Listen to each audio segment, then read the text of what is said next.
tarde. Muita paz para todos. Hoje vamos fazer a nossa leitura.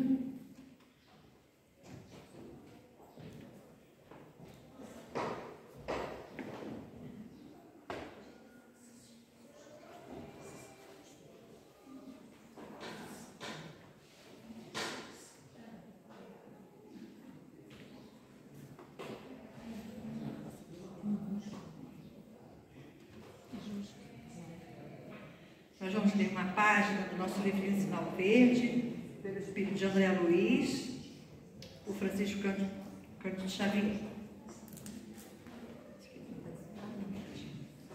Dever e trabalho. O compromisso de trabalho inclui o dever de associar-se à criatura ao esforço de equipe na obra a realizar. Obediência digna tem o nome de obrigação cumprida no dicionário da realidade. Quem executa com alegria as tarefas consideradas menores espontaneamente, se promove às tarefas consideradas maiores. A câmara fotográfica nos retrata por fora, mas o trabalho nos retrata por dentro.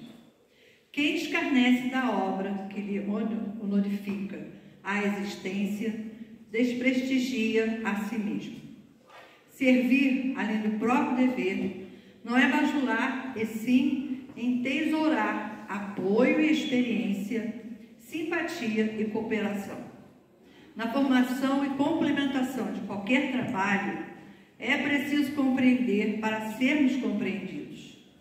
Quando o trabalhador converte o trabalho em alegria, o trabalho se transforma na alegria do trabalhador. Então, agora nós vamos envolver os nossos pensamentos. Eu vou convidar a nossa presidenta da UMEP, a senhora Isaura Hart, para fazer a nossa prece de início. Que ontem nós tivemos, né, a nossa transferência, né, de presidência. É que as cadeiras rodam, né? E agora chegou a minha vez de sentar nela. Mas tudo continua igual. Tudo continua a mesma coisa. Então vamos elevar o nosso pensamento bem alto, agradecer a Deus, nosso Pai de amor e bondade, a essa espiritualidade amiga que nos acolhe nesta casa, nos envolve, nos abraça, a Jesus, o nosso Mestre, por este momento de paz, quando nós conseguimos deixar o lufa-lufa diário, as dificuldades do dia a dia, para entrarmos em sintonia com o plano maior, Senhor. E nada melhor do que estarmos juntos com os nossos irmãos de ideal.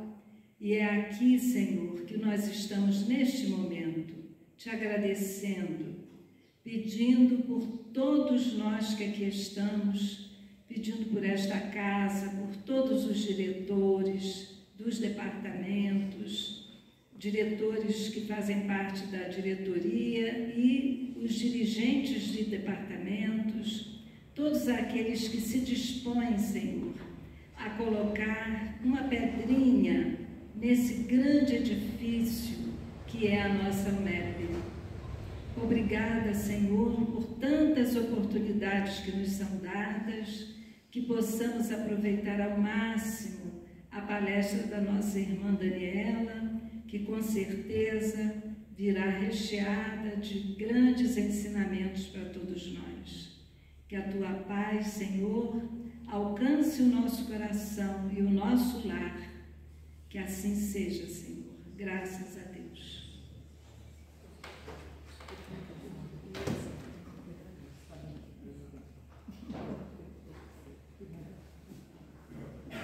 Então, agora nós vamos passar a palavra à nossa irmã Daniela, que falará para nós um assunto muito importante: como aplicar os princípios espíritas no mundo moderno.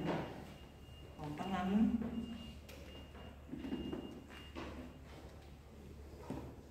Boa tarde a todos.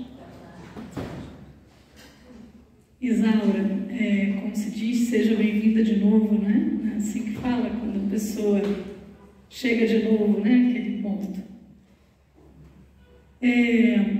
Como aplicar os princípios espíritas no mundo moderno é o tema que chegou a nós para que nós pudéssemos refletir na tarde de hoje. E pensando sobre isso, eu pensei, né, imaginei assim um roteiro, onde o primeiro aspecto é pensarmos sobre os princípios espíritas. E me veio assim, que os primeiros esclarecimentos a respeito desse tema são da gente pensar o que é a doutrina espírita ou espiritismo. E na introdução do Livro dos Espíritos, os espíritos nos dizem que ela tem por princípio as relações do mundo material com os espíritos. É um entrelaçar, uma interação. E isso faz com que a gente sempre bata na tecla de que nós estamos falando do espiritismo e não do kardecismo, né? Não existe isso. Quando a gente olha essa imagem, a gente está vendo Kardec, sim, como a pessoa que está fazendo a redação ali do texto, quem organizou as obras, como a gente chama de obras básicas, mas é amparado por toda uma espiritualidade superior, orientado por essa espiritualidade, né? Então, estamos falando da doutrina dos espíritos. E como ele mesmo vai dizer depois, na Gênese, ele diz assim: a primeira revelação teve a sua personificação. Eu deixei em branco de propósito. Falei, coisa de professor, né? Vamos ver se eles vão completar direitinho. Então, a primeira revelação teve a sua personificação em Moisés. A segunda, em Jesus, o Cristo, como ele escreve. Mas a terceira revelação, o Consolador prometido, não tem a personificá-la indivíduo algum. Então, o próprio Kardec afirma isso para a gente ali na Gênese. Muito bem, dito isso, vamos pensar sobre que princípios espíritas são esses e se vamos poder aplicá-los no nosso mundo atual. Então, a doutrina dos espíritos ou espiritismo, a gente pode dizer que ela tem início com a publicação da primeira obra, que é o Livro dos Espíritos, no dia 18 de abril de 1857. Ainda na introdução, a gente vai encontrar um resumo desses princípios espíritas. É um resumo grande. Se a gente contar ali, são mais de 30 itens falando sobre a doutrina espírita. E esse é um livro que o espírita sempre precisa estudar. Isso é algo que a gente aprende com os grandes espíritas. Né? Não existe assim, não, eu já estudei esse livro, já estudei o outro, então e agora? Eu preciso estudar um diferente sempre? Não. A gente vai ficar estudando várias vezes. E cada vez que a gente abre o livro, a gente vai encontrar algo diferente, até porque provavelmente estaremos em momentos diferentes, com um amadurecimento diferente. Quando a gente faz um estudo como esses que a gente faz aqui na UMEP, que são estudos coletivos, aí a gente aprende ainda mais, porque cada um vai poder contribuir com a sua interpretação naqueles textos, sobre aqueles textos, né? Então, dentre esses vários princípios espíritas, eu trouxe aqui 5. A existência de Deus. A gente pode pensar que toda religião vai falar sobre a existência de Deus. Não importa o nome que Deus vai ter de acordo com a religião. Mas é mais do que a existência de Deus sob a ótica espírita. É uma nova relação com Deus. Eu acho que quando a gente entende o espiritismo, a gente entende quando Jesus inicia a oração dominical com o Pai Nosso. Porque a gente passa a entender Deus não apenas como Criador, como causa primária ou primeira de todas as coisas, como os Espíritos disseram a Kardec e a todos nós no Livro dos Espíritos, mas a gente entende Deus como soberanamente justo e bom, como um Pai realmente, que não nos castiga. E durante quantos séculos a gente lidou com Deus como alguém que nos castigava, ou que procurava nos castigar? E também entendíamos como se alguém que a gente julgasse que não estava passando por dificuldade era alguém que Deus resolvia, como se ele fosse palavra para alguém que ganha algo, né, em detrimento de outros, aliviado ou privilegiado, obrigada, privilegiado. Mas Deus não age assim, nem com privilégio, nem com castigo. Então, é uma nova forma de nos relacionarmos com Deus. Depois, a existência e a imortalidade da alma. Somos espíritos imortais. E essa pequena frase, ela é transformadora na nossa relação com a morte, com a finitude do corpo e com todos os desdobramentos em termos de sofrimento que isso pode nos causar quando a gente pensa na morte dos que amamos. Se só o corpo é finito, os que amamos não morrem jamais. Então, isso permite um novo olhar sobre a vida de uma maneira tão esclarecedora e ao mesmo tempo tão consoladora e tão responsável, porque a minha vida, eu sou um ser, um espírito imortal, então eu trago uma história, essa história continua correndo e vai continuar, por isso a responsabilidade dos meus atos para diante. O terceiro item, a comunicabilidade dos espíritos. Veja bem, nós estamos falando aqui de itens que não são exclusivos da doutrina espírita, mas que têm o olhar, né? O olhar do seu tempo, né? O espiritismo ele não veio à toa no tempo que ele veio. Isso tudo, da forma como foi feito, da forma como Kardec codificou, permitiu que a gente entendesse o próprio cristianismo, só que com um viés da inteligência, né? Sob um outro aspecto, muito mais aperfeiçoado. Então, comunicabilidade dos espíritos é outra dessas questões que não é, digamos assim, criada pelo Espiritismo, claro que não. Mas esse entrelaçamento entre as dimensões, a gente consegue entender. A gente consegue entender em termos de auxílio, mas também em termos de influências negativas.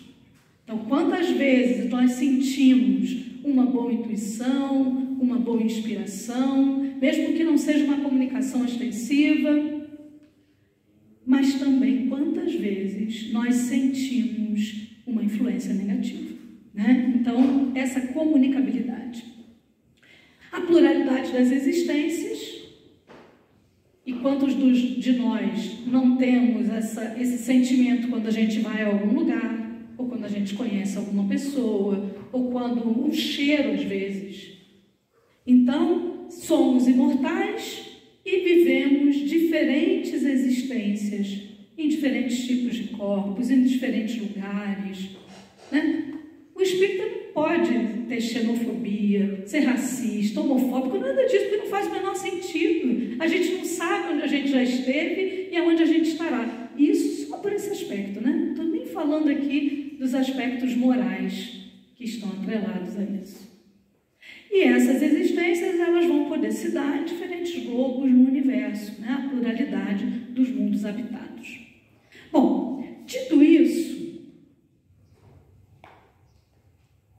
aqui o símbolo, né, da parreira e da uva, né? E aí a gente tem também a seiva ali percorrendo, isso aparece nos prolegômenos, né? Uma espécie de prefácio do Livro dos Espíritos. E os espíritos, então, com esse símbolo, né, o único desenho que tem no livro, com esse símbolo eles querem falar exatamente desse entrelaçar, né, da parreira sendo o corpo, da seiva sendo o princípio espiritual e da uva sendo propriamente a alma, o espírito no corpo, né, que é a alma. Muito bem. Então, dito isso, vamos pensar. E como é que a gente pode aplicar esses princípios no mundo atual? E aí, dentro desse roteiro que eu fiquei pensando, pensei, bom, então a gente precisa, eu sei que a gente está vivendo no mundo atual, É o nosso mundo, o mundo contemporâneo. Mas vamos pensar, vamos caracterizar esse mundo. E aí eu fiz uma busca rápida na internet sobre características do mundo contemporâneo. Vocês querem falar um pouco sobre isso? O que vocês acham que vai aparecer aqui? Por favor, fala. Fala. O que você acha que vai aparecer aqui? Uma característica qualquer. Vou falar com o João. Com o João todo mundo falava, nem que se ele fosse assim. Ansiedade, que está ligada a um aspecto que eu achei aqui, ó, que é a velocidade. Tudo muito rápido, né? Tudo na ponta do dedo ali no celular. Que está ligado também à tecnologia. Então, grandes avanços tecnológicos, isso, a gente está aqui, ó, a quanta tecnologia a gente está falando aqui, que a gente está mostrando aqui e usando, né? Então, um mundo tecnológico, de muitos avanços e também de muita velocidade, o que gera em nós ansiedade, mas também tem os outros aspectos. A gente pode pensar em termos de velocidade, distância entre locais, como é que a gente consegue vencer isso de uma maneira muito rápida, e também em termos de comunicação, divulgação, né? Eu também entendo o nosso mundo atual como um mundo de excessos. Porque a gente perde o jeito, né, de, como é que a gente diz quando está fazendo a comida, né? Carregou a mão no sal, por exemplo. Então a gente perde esse equilíbrio, né? Então a gente abre ali o celular, essa tecnologia que nos traz tudo de uma maneira muito rápida e vê a facilidade, por exemplo, em comprar algo. Porque é muito fácil. E a gente não se dá conta nem de pensar se a gente precisa daquilo. Porque é fácil de comprar, eles vão te dar várias possibilidades para você ter a facilidade de pagar e vai ser rápido para chegar. Daqui a pouco está lá. Então a gente não se dá conta disso. Então você tem esses excessos de consumo e os excessos, inclusive relacionados mesmo a vícios também, né, gente? É um mundo de excesso de alimento, de excesso de sexo, de excesso de droga, de tudo também que é altamente pernicioso para a gente. E aí, se a gente pode tanta coisa, ficou também um mundo desregulado. É como se a gente não tivesse regras e limites que fossem nos conter. Então, é por isso que a gente vê tantas pessoas que têm uma discussão no trânsito e daqui a pouco um mata o outro, ou entra na casa do outro porque quer resolver as coisas na violência. Não que não fosse assim, né? Mas é como se a gente tivesse isso, é o poder do mundo nas nossas mãos. Então a gente se sente dessa maneira, né? A gente vive num mundo que tem como uma das características isso. E mais o narcisismo. Então, né? O que importa é o eu, é o meu. E que isso aí está totalmente relacionado ao egoísmo, que ainda impera. Então, vamos lá. Se estávamos falando do início do Espiritismo no século XIX, e se estamos observando algumas características do mundo atual, será que isso já foi unido em algum momento? Eu vou afirmar para vocês que sim. Que quando a gente pega um livro como o Livro dos Espíritos, a gente vê isso. De alguma forma, a gente pode afirmar que o Espiritismo ele já foi calcado sobre essa visão do mundo, não só daquele momento, mas do mundo atual. Então, num breve apanhado sobre esses 5 temas, e eu estou falando aqui de um breve apanhado mesmo, tá? Que eu fiz. Por exemplo, essas questões de tecnologia e velocidade. Na terceira parte do Livro dos Espíritos, no capítulo 7, que é a Lei do Progresso, a terceira parte ela é toda voltada para as leis morais. Na questão 785, após a resposta dos Espíritos, vem uma nota de Kardec. Essa é uma das contribuições do próprio Kardec no Livro dos Espíritos, né? São as notas dele. Ele vai afirmar que existem duas espécies de progresso, e as afirmações deles são sempre consequências do que os espíritos escreveram, né? E sendo que o progresso intelectual atingiu um grau até hoje desconhecido. É interessante que nesse momento aqui, ele fala também assim, ó, que só um cego negaria o progresso realizado. É uma marcha ascendente que não iria parar. Então, não cessou ali quando esse livro foi publicado. Continuou, e a gente sabe o quanto continua. E ele afirma isso futuramente, para o futuro também. Então, é algo que não vai parar. Então, tá lá. Vamos continuar só olhando o que está lá. Em relação ao excesso, ainda na terceira parte, mas no capítulo 12, relativo à perfeição moral, né, cujo título é Perfeição Moral, aí eu separei aqui 3 questões, sendo que a última nem é desse capítulo, mas não importa. Na questão 895, os espíritos afirmam para a gente: o apego à matéria é sinal de inferioridade. Então, nós estamos falando aqui a respeito do excesso, né? E esse é o ponto de ligação ali. Esses excessos, que são excessos do mundo, que são excessos materiais, eles estão relacionados ao nosso apego à matéria. Porque, veja bem, se a gente agisse como São Francisco, podia aparecer o que fosse na nossa tela, que a gente não ia sentir o ímpeto de consumir. Correto? Então, é pelo apego, é pelas ilusões que a gente ainda se deixa levar, as ilusões da matéria. E isso corresponde à inferioridade. E é isso que vai fazer a gente entender, né, o que a gente tanto fala no Espiritismo de superior e inferior. Não é o melhor e o pior, é o que está mais espiritualizado e menos apegado à matéria, é o superior. O que tem aquelas mais necessidades, né, no sentido mesmo de apego à matéria, é o mais inferior.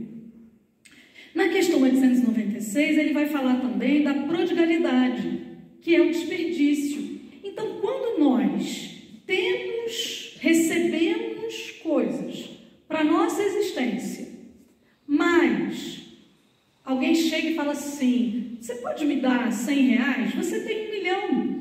100 reais não vai te fazer a menor diferença. Aí você, pega aí. Então, isso é também não saber lidar com a matéria. Por quê? Porque nesse momento a gente está fazendo o quê? A gente está olhando, a gente dá o que não nos faz falta. Também não é assim que a gente aprende com Jesus, né? Se a gente olhar lá o óbolo da viúva, então é diferente. Então é uma maneira de se relacionar com a matéria totalmente diferente. E um pouco adiante, aí já na quarta parte, no Penas e Gozos Futuros, ele vai falar, na questão 923, sobre a nossa dificuldade de distinguir supérfluo e essencial. Por que a gente tem tanta dificuldade de distinguir? Porque a gente é egoísta. Porque se a gente não fosse egoísta, a gente ia entender que o nosso supérfluo é o que falta para o outro. É o essencial para o outro. Então, são os excessos. Chegando lá no desregulamento, no capítulo 1, naquela terceira parte das leis morais, a lei divina, questão 627, os espíritos dizem que nós temos dificuldade de compreender e praticar a lei, que nós não conseguimos compreender e que quando compreendemos temos dificuldade de praticar a lei. Gente, se ele está falando isso das leis divinas, e as leis humanas que são mutáveis? Então, nós somos assim, né? A gente faz de acordo com o que a gente quer. São as nossas justificativas que vão aparecer. Não, mas eu fiz isso por causa disso. A gente sempre tem uma justificativa. E o narcisismo, que vai aparecer também no item, no capítulo Perfeição Moral. E aí são várias questões. Eu chamo a atenção para 3 especificamente. A 913, que os espíritos afirmam para a gente que é do egoísmo que deriva todo o mal, e que isso é incompatível com a justiça, amor e caridade, e que inclusive neutraliza as qualidades boas que temos.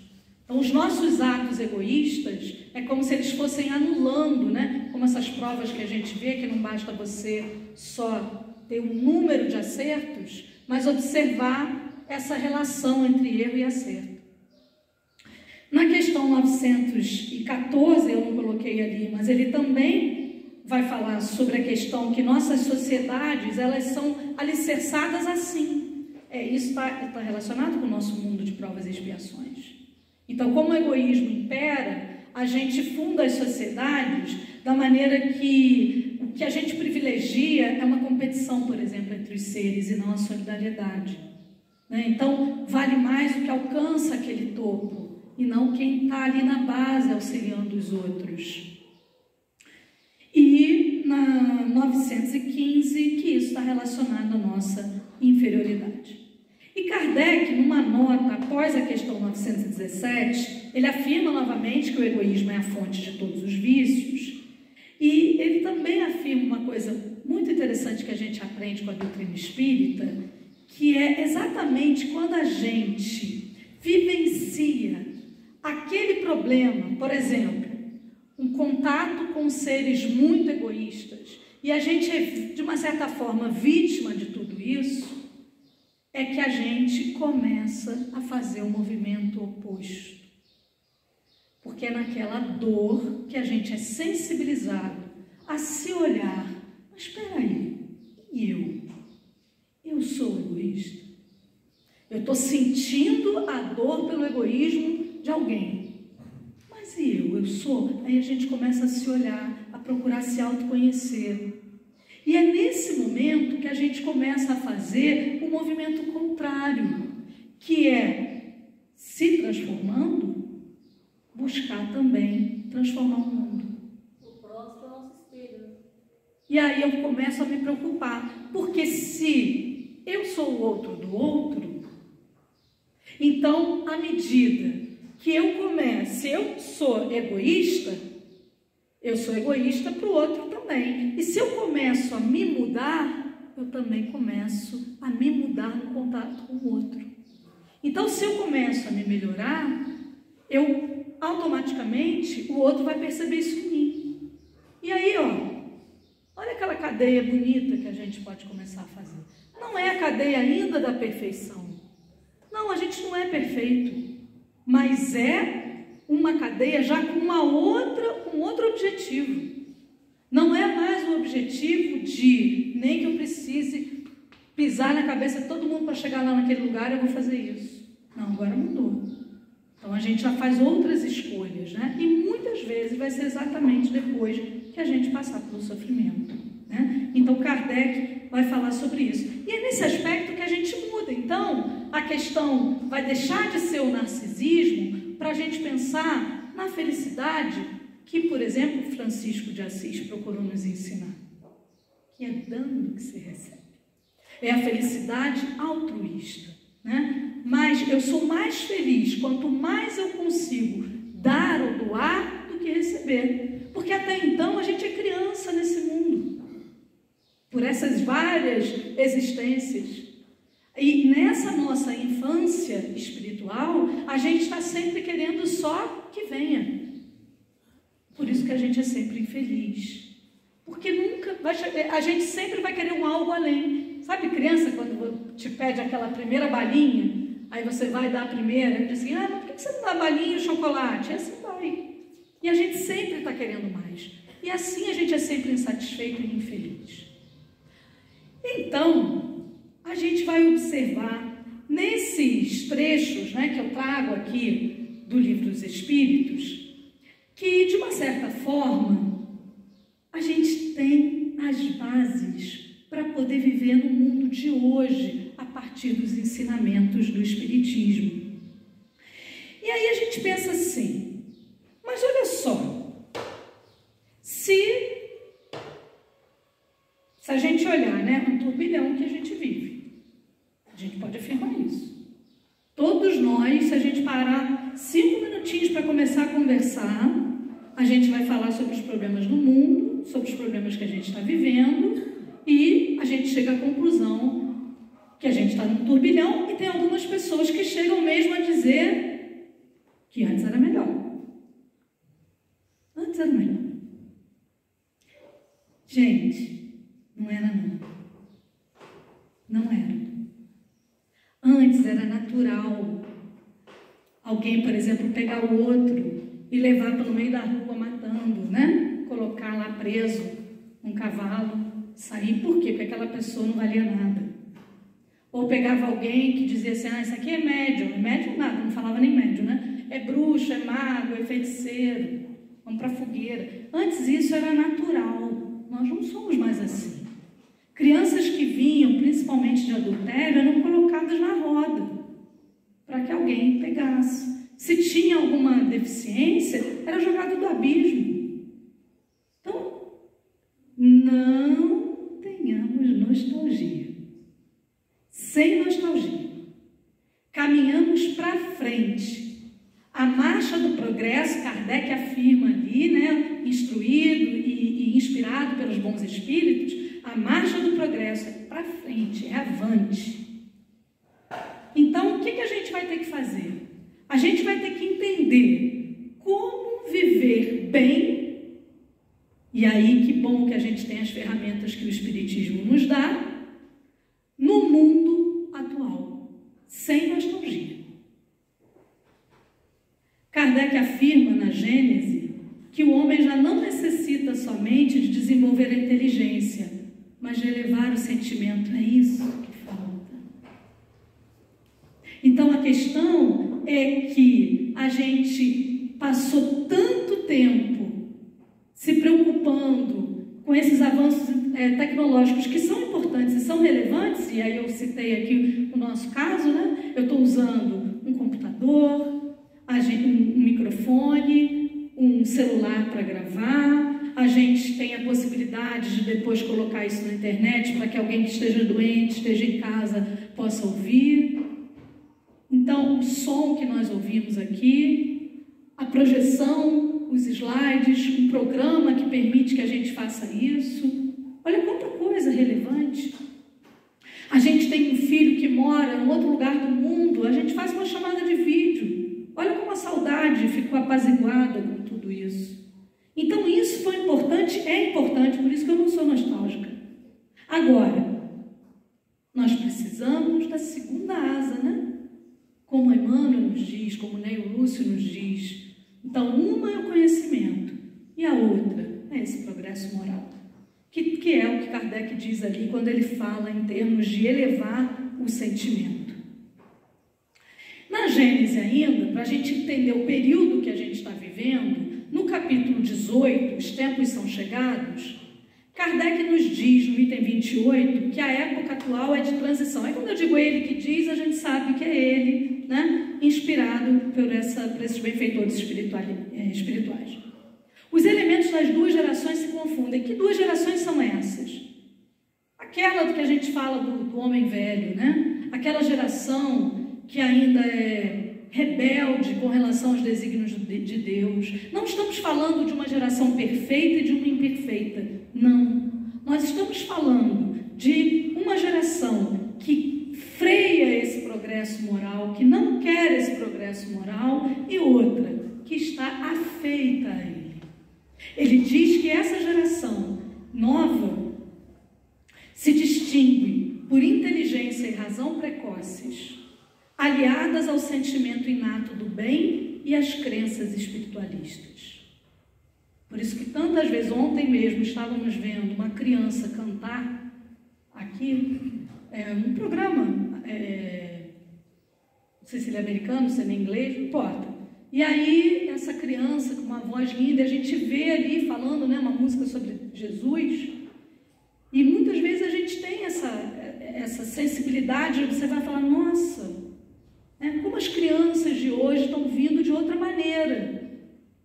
E isso, a gente só não pode esquecer que a gente precisa continuar educando, né? Então a gente precisa mostrar o caminho para que essa criança utilize essa inteligência, essa razão precoces, sempre da melhor forma para contribuir, né, no crescimento da nossa humanidade. Então, quando ela já traz esse sentimento do bem inato, né? Quando ela traz esse sentimento do bem e as crenças espiritualistas, a gente, como educadores, vai cada vez encaminhando isso da melhor maneira, né? Mediando isso da melhor forma. É assim que a gente tem que agir. Kardec afirma ainda que como a gente é colocado no ponto intermediário, a gente assiste a partida de uma e a chegada da outra. Elas se confundem. Não tem negócio, mas desencarnou é porque não vai mais ficar no planeta. Você não pode afirmar isso. O que você pode afirmar é que todos nós encarnamos para progredir.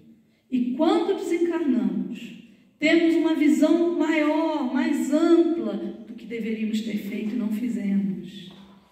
E muitas vezes vamos voltar ainda agora, mas agora de uma outra maneira, um outro planejamento e com uma vontade maior ainda de acertarmos. Isso a gente pode afirmar. É isso que a Gênese vai nos falar. Né? Ele vai falar também aqui que existem sinais, né? A gente sempre a gente buscou sinais precursores. Mas a afirmação é de que esses sinais precursores, eles não estão em mudanças físicas do globo. O que a gente percebe, para a gente poder dizer que o momento é de transição planetária, é que esses sinais são de ordem moral. Então, aquilo que para a gente antes era natural, como, por exemplo, matar alguém em plena luz do dia, simplesmente para dizer assim, não, eu não gostei do que ele fez ou do que ela fez. E a gente olhava aquilo. Bom, a gente não estava lá atirando, estou prontinho para atirar pedra lá na mulher adúltera. Então era assim que a gente agia. E hoje não. Hoje a gente tem leis. Se a gente observar como é que eram as leis há 40, 30 anos e como é que são hoje, olha quanta mudança bonita. A gente tenta e a gente consegue. As nossas leis são mutáveis e elas estão relacionadas a essas mudanças morais que a gente vai sofrendo, que a gente vai construindo. Então hoje, eu não vou xingar alguém porque esse alguém tem uma cor diferente da minha, porque tem gênero diferente do meu, porque eu posso ser preso. Então, foi necessário que a gente estipulasse essas leis para a gente poder se entender como filhos do mesmo pai, porque se somos todos irmãos, a gente não tem nada que fazer isso. E muito menos julgar ou condenar alguém. Então, isso é a mudança de ordem moral. E muitas vezes a gente fica ainda como lá aqueles seres das cavernas, observando mudanças físicas. Mas se a gente ler a Gênese, a gente vai entender que a coisa é muito mais profunda. E eu acho que esse capítulo, né, eles são chegados os tempos, é o capítulo para a gente pensar nessa música da Clara Gomes, que é a nossa Clara daqui, né, que fez evangelização, mocidade, o filhinho hoje está na evangelização, e que eu convido depois vocês em casa a colocarem lá no YouTube, no Google, a plataforma que for. São chegados os tempos Clara Gomes. Então, olha só, já não há lugar onde a luz não possa alcançar. Já não há um coração que não carregue o germe do amor. Já podemos divisar no final da estrada de luta e dor os olhos calmos e serenos do Senhor.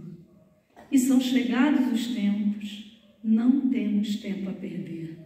Já foi lançada a semente e há tanta coisa a se fazer. Acolher corações, amar é nosso papel. Unificar as nações, erguer os olhos para o céu. Cada voz que cante a paz, cada mão que plante a caridade, cada um de nós se faz mensageiro da felicidade. Viveremos sempre mais indo ao encontro de Jesus, nessa caminhada de luz sem fim. Querem arriscar? Não. E são chegados os tempos, não temos tempo a perder. já foi lançada a semente, e há tanta coisa a se fazer, acolher corações, amar é nosso papel, unificar as nações, erguer os olhos pro céu. Essa menina é demais, né? Muito bem. E aí, eu achei uma mensagem do Herculano Pires, um grande estudioso, escritor espírita, que fala exatamente sobre o espírita e o mundo atual. A mensagem é grande, ele a escreveu quando ele publicou um dos seus livros, e eu trago aqui alguns trechos que eu achei relevantes para as nossas reflexões.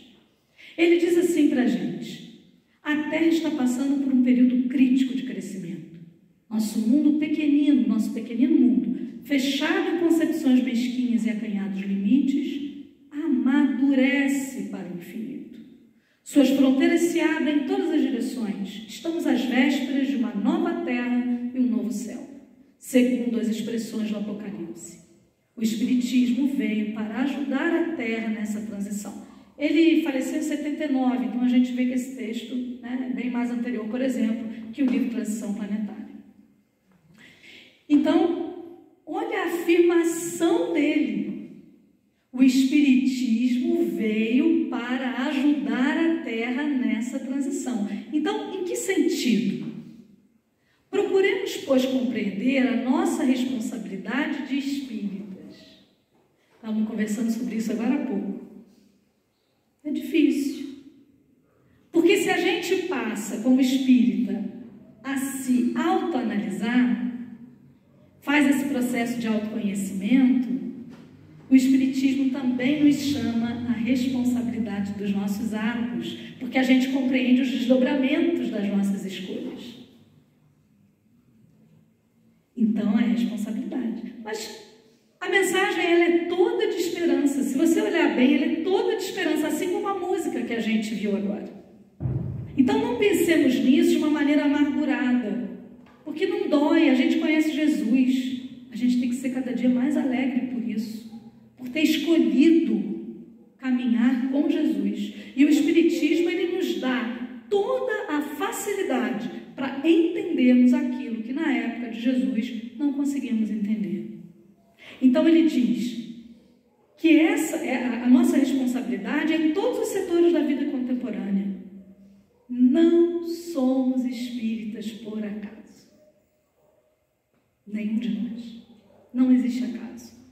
Nem porque precisamos do auxílio dos espíritos para a solução dos nossos problemas terrenos. A nossa forma de lidar com a religião mudou. Porque antes do Espiritismo era: o que essa religião pode me oferecer? O que eu posso ganhar com ela?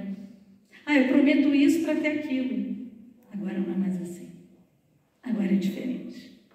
Então, somos espíritas porque assumimos na vida espiritual graves responsabilidades para esta hora do mundo. Ajudemos-nos a nós mesmos, ampliando a nossa compreensão do sentido e da natureza do Espiritismo, de sua importante missão na Terra, e ajudemos o Espiritismo a cumpri-la. O espírita não tem o direito de tremer e apavorar-se, nem de fugir aos seus deveres e entregar-se aos instintos. Seu dever é um só: lutar pela implantação do reino de Deus na Terra. Como nos diz Bezerra de Menezes, o reino de Deus não é neste mundo, não obstante aqui que ele se inicia. Porque as transformações, elas se iniciam enquanto estamos, ou pelo menos a gente pode provar que realmente elas se iniciaram enquanto estamos encarnados.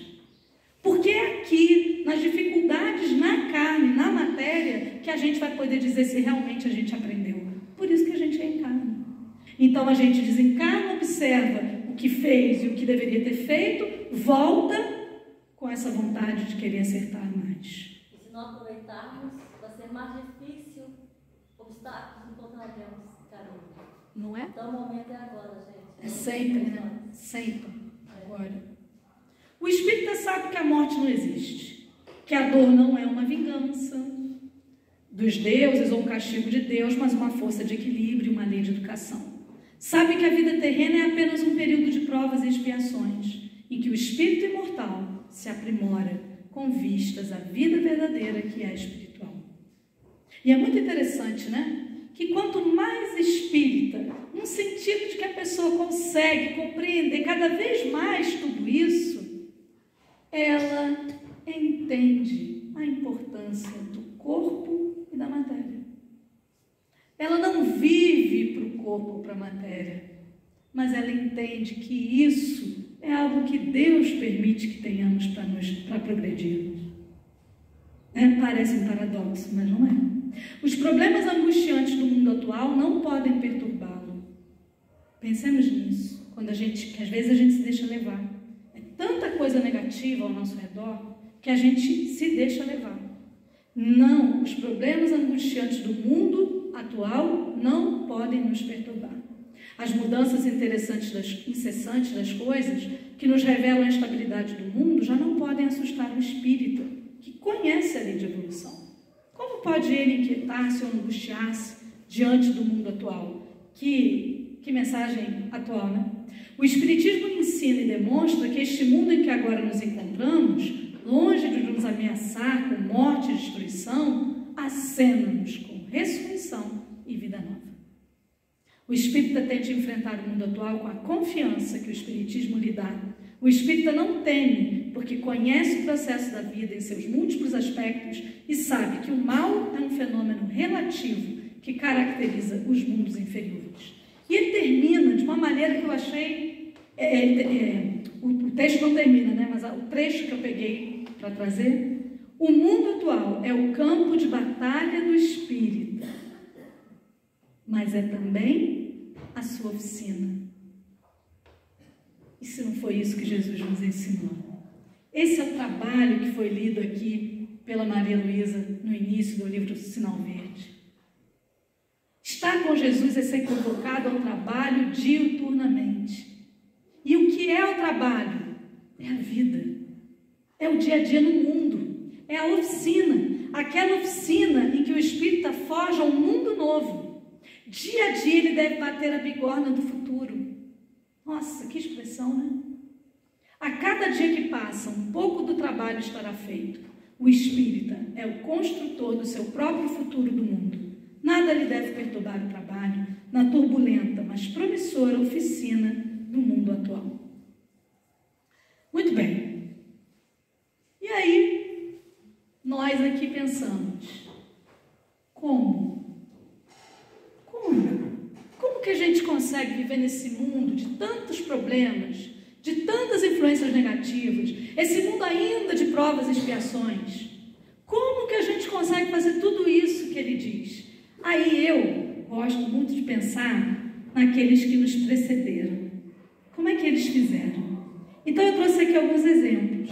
Acho que vai dar para a gente falar de todos eles. Eu entendo assim, que eles mostram para a gente o caminho das pedras. Existem pessoas que estão encarnadas e fazem isso. São as nossas referências encarnadas. A maioria dos que eu trouxe são desencarnados. Então, como é que o espírita, ele deve... como é que é o nosso tema? Como aplicar os princípios espíritas no mundo moderno. Então, eu pensei, olhando essas referências, como nós podemos aplicar? Primeiro, promovendo a união. O mundo é um mundo de dissensão, de segregação. Para onde a gente olha, é um puxando para um lado, o outro para o outro. Não é à toa que a gente fala tanto sobre essa questão, né, de polaridades, em tudo. E aí, gente, metade final do século XIX, Bezerra de Menezes vivia isso, sabe, junto de que grupo? De espíritas.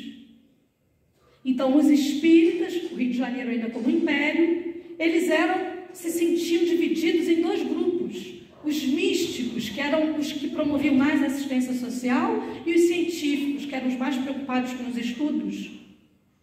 E o livro Brasil, Coração do Mundo, Pátria do Evangelho, ele coloca que Bezerra trazia a palma da harmonia.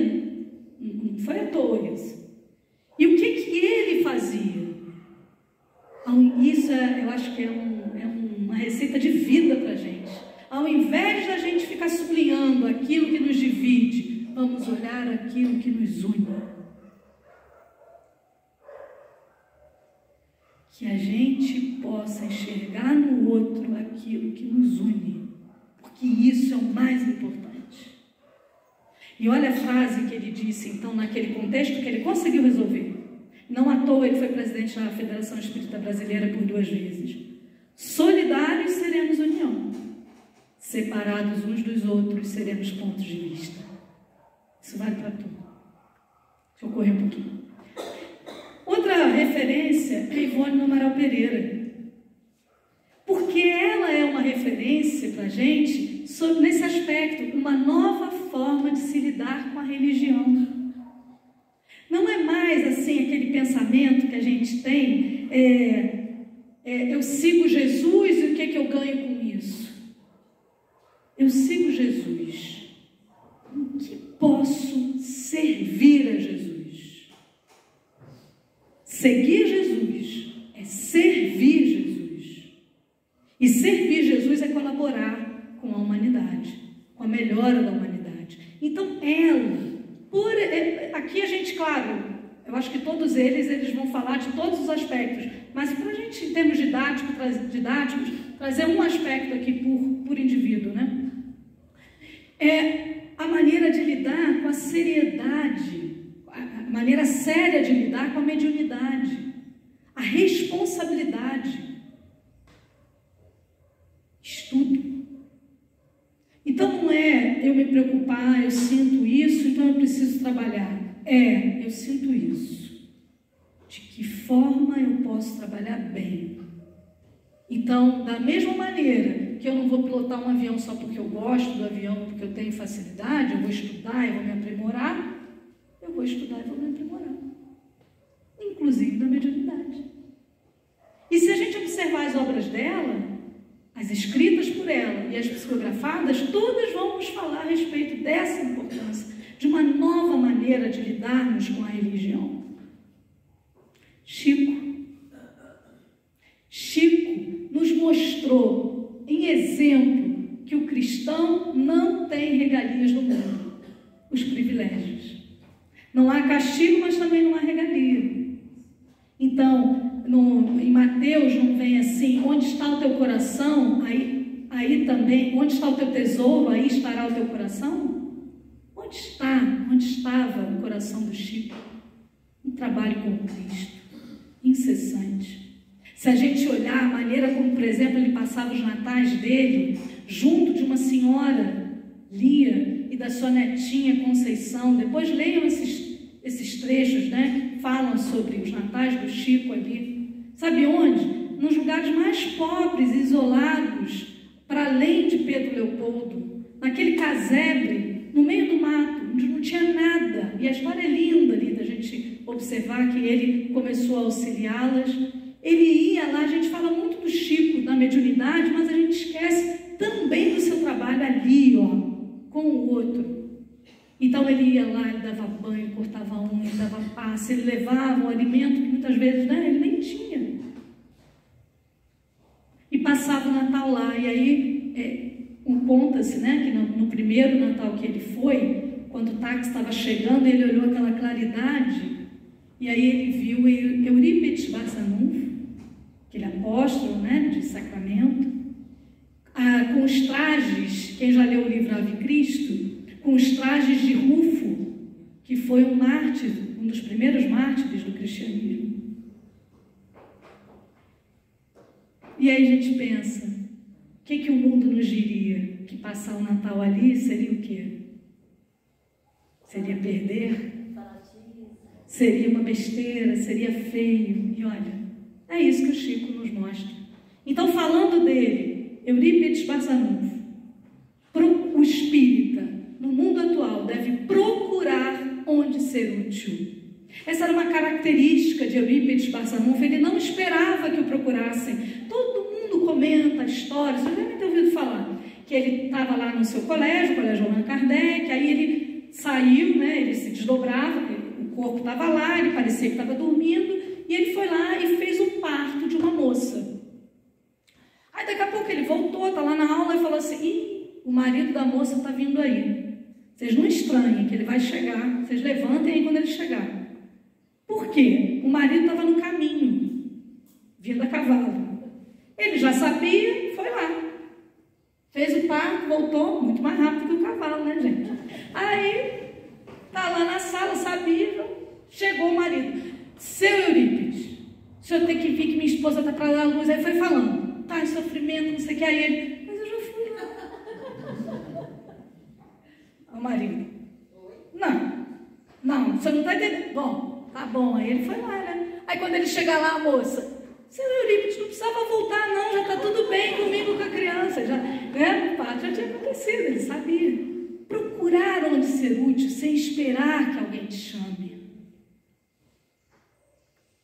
Sueli Caldas Schubert, gente, eu tenho, quem é meu amigo aqui, amigo mais próximo sabe, né? Que eu tenho falado muito dela, que eu tenho estudado muito Sueli novamente.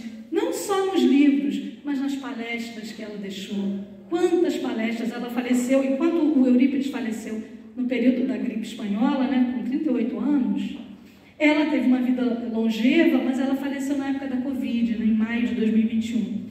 Mas quantas sementes do bem ela deixou? Quantos livros? Ela era médium, mas nenhum livro foi psicografado. Esses aqui todos são livros escritos com base nos estudos dela. Uma pessoa muito estudiosa, uma grande oradora espírita. Vale a pena colocar lá nas plataformas, buscar palestras espíritas. Quanta semente boa, né? Então a gente pode ter uma vida mais curta ou mais longa, mas a gente tem que viver bem, procurar viver intensamente pelo bem. Eu trago Divaldo também, né? O único dos ainda encarnados aqui, por vários aspectos, mas um deles que me chama a atenção é que o espírita ele precisa combater os maus pensamentos. Porque esses pensamentos do mundo que a gente vive, eles são pensamentos de depressão, de ideações suicidas. Meus irmãos, a gente precisa se munir, sim, com a prece. E olha o que ele fala para a gente. Toda vez que o pensamento mórbido vier à mente, ele deve ser substituído por um pensamento útil. Nós estamos falando de uma pessoa que num período de frustração, com 19 anos, quando ele perdeu o primeiro emprego, ele pensou em se suicidar. Ele conta isso. Só que aí, quando ele estava quase consumando o fato, veio a irmã dele mais velha, Nair, uma das irmãs mais velhas, que há 6 anos havia se suicidado. Ele nunca tinha visto o espírito dela. E ele viu. E ela não estava nem um pouco bem. E ela disse, Di, não faz isso, porque a morte não existe. Você vai ficar pior. Então, é essa pessoa que expõe também suas fragilidades, porque o espírita sabe que ele não é perfeito. Mas a gente entende com o espiritismo que não importa quem a gente foi, o que a gente já fez de errado, o que importa é quem a gente quer ser. É o passo que a gente